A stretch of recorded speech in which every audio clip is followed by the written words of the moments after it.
So let me just start with reading something about recording.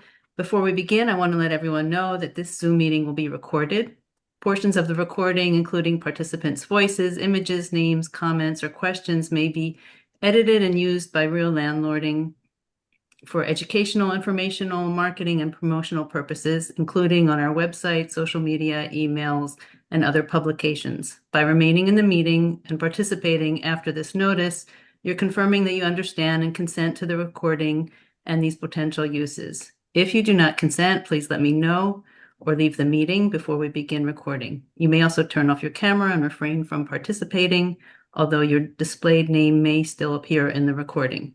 And of course, we don't intend to use this for any kind of malevolent purposes or anything like that. So if anybody feels uncomfortable with it, also you can let me know afterwards and we'll be careful not to use your name in any way.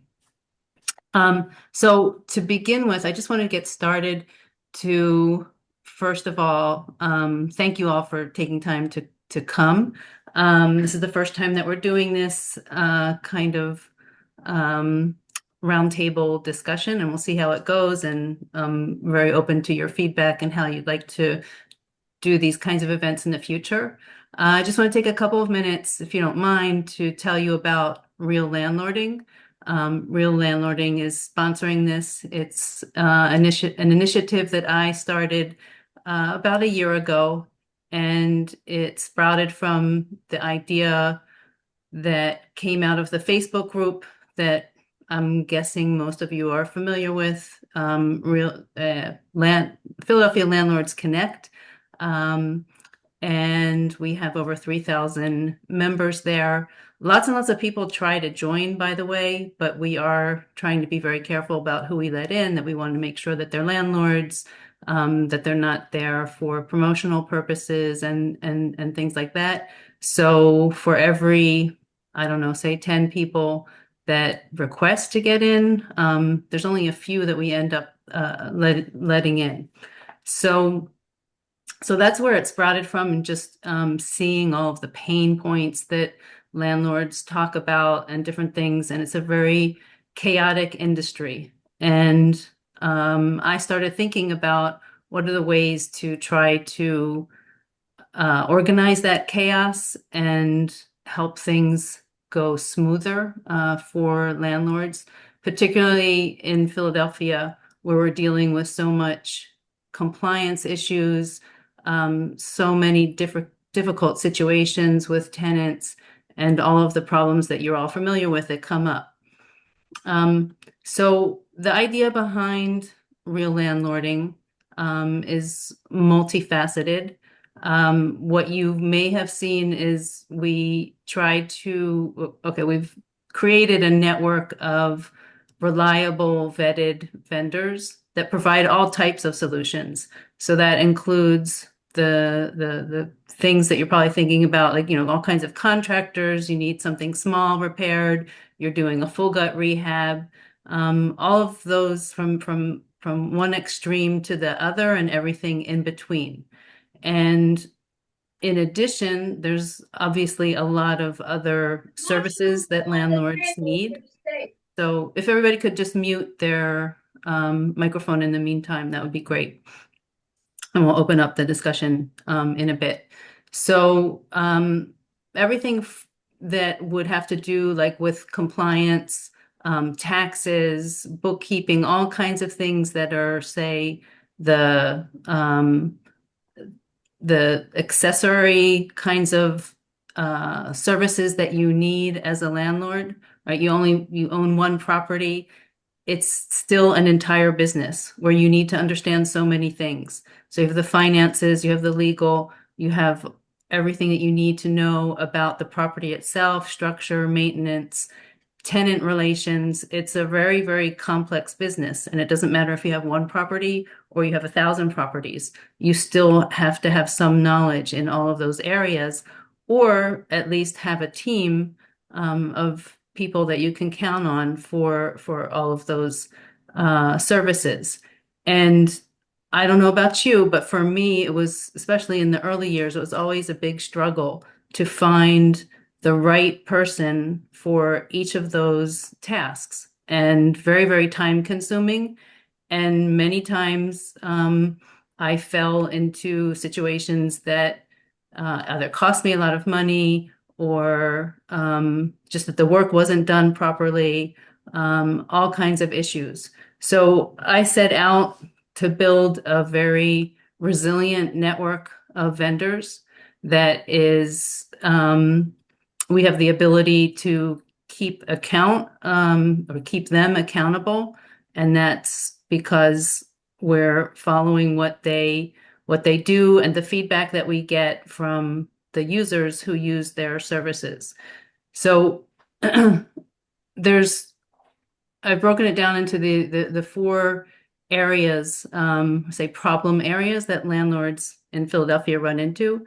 A lot of confusion about compliance, how to get licenses, what kinds of inspections you need, all of the different laws, and obviously we have the changing laws that seem to be almost a constant in Philadelphia, and we have some big changes coming up in November.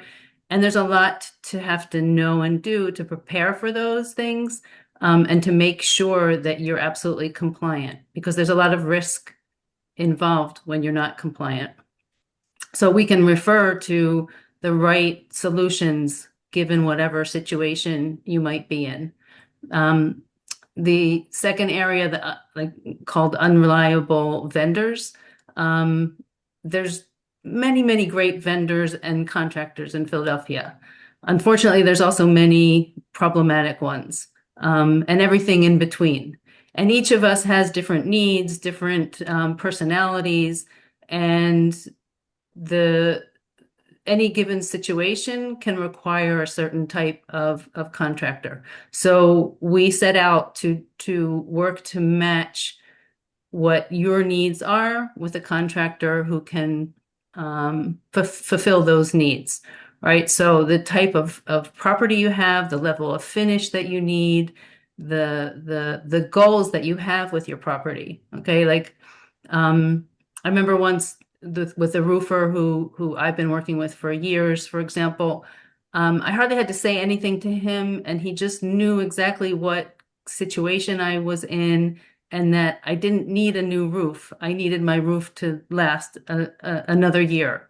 That's just one kind of small example of the kinds of things that or the kinds of contractors you want to have access to. The third part, costly mistakes. So if you think about the way that Philadelphia has set up the environment for landlord-tenant relations, and the laws, the environment, kind of the culture around it has become a very risky environment. And so you have to be really careful about everything from who you choose to work with to whether or not you're following the regulations and the compliance requirements, because the cost of making a mistake can be quite significant.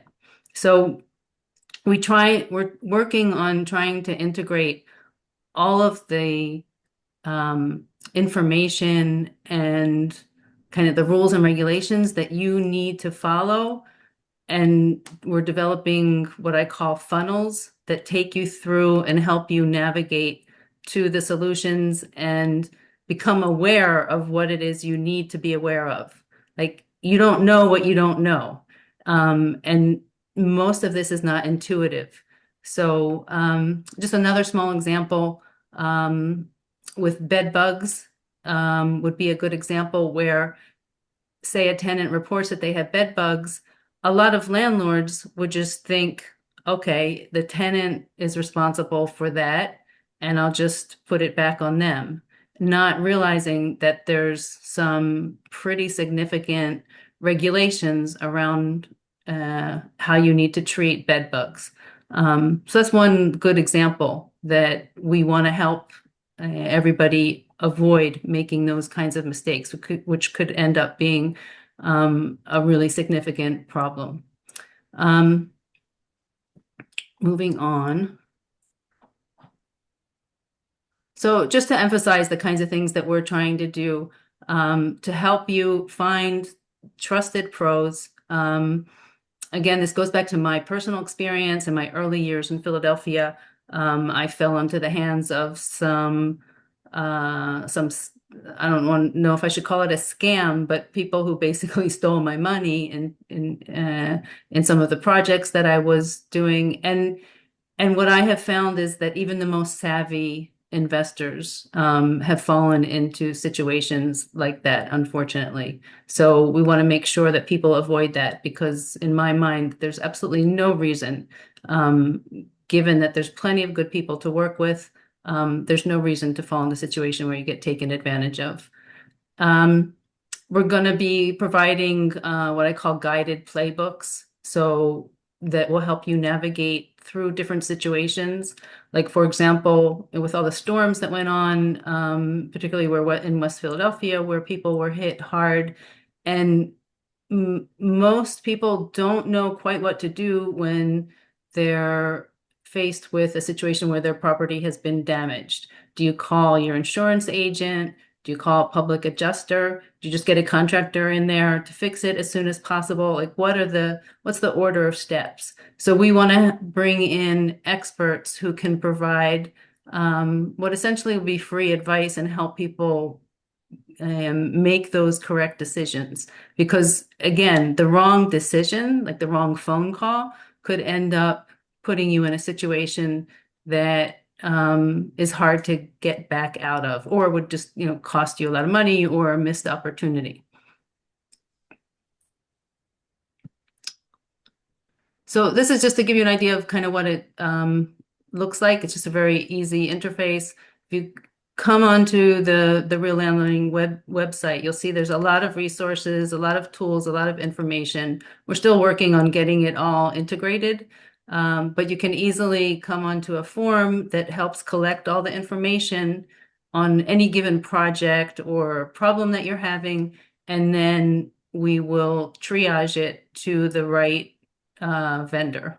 And in some cases, we don't have the right vendor for the situation, and we're working on growing our network. Happy to get your recommendations. If you know people who are really good to work with, I'll be more than happy to talk with them. So just to go over quickly and then move on, some of the advantages of working with Real Landlording and getting your solutions through us, very fast response so that you're not going to be spending time calling all different vendors. We'll get you the names and numbers of the vendors. They'll get your information and you can make a quick contact with them. You have the advantage of coming through us, so we get priority treatment, and it's just a warm introduction that helps start that relationship very much quicker. And on both sides, you already know this is probably relevant, so it's worth the time to figure out, to get an estimate, that kind of thing. Obviously, there's no membership required, there's no fee, so I can't think of any reason not to at least try it. The vendors are vetted. They have rental experience, so they understand what it is to go into a property that has tenants, and they understand the mentality of investors, that it's very different from a homeowner. So there are different priorities and budgets and things like that. And it has the backing of a large and growing community. So again, you should, if you're not already part of the Facebook group, find us and join. And there's a lot of sharing of tips, a lot of market intelligence, and a lot of lessons to be learned from other landlords. What's amazing about the group is just how open people are and how willing to share. And that's really what's motivated me and given me the ability to do this. And I just want to say I really appreciate if people will try us out, not just because this is a business that I'm trying to create and grow, but I am building something that is leveraging AI, and we're collecting all this data and trying to really optimize how landlords can get their work done, helping to reduce costs, helping to make things more efficient, and finding what are the areas where there are problems. So the more kind of cases that come through our network, and into our system, the more we can learn and make use of that information. And I really believe in this as a way to improve things for all of us. So I'll really appreciate if you guys can try it out. Again, there's not really any reason not to. There's no obligation to use our vendors, and you know, there's no cost or anything.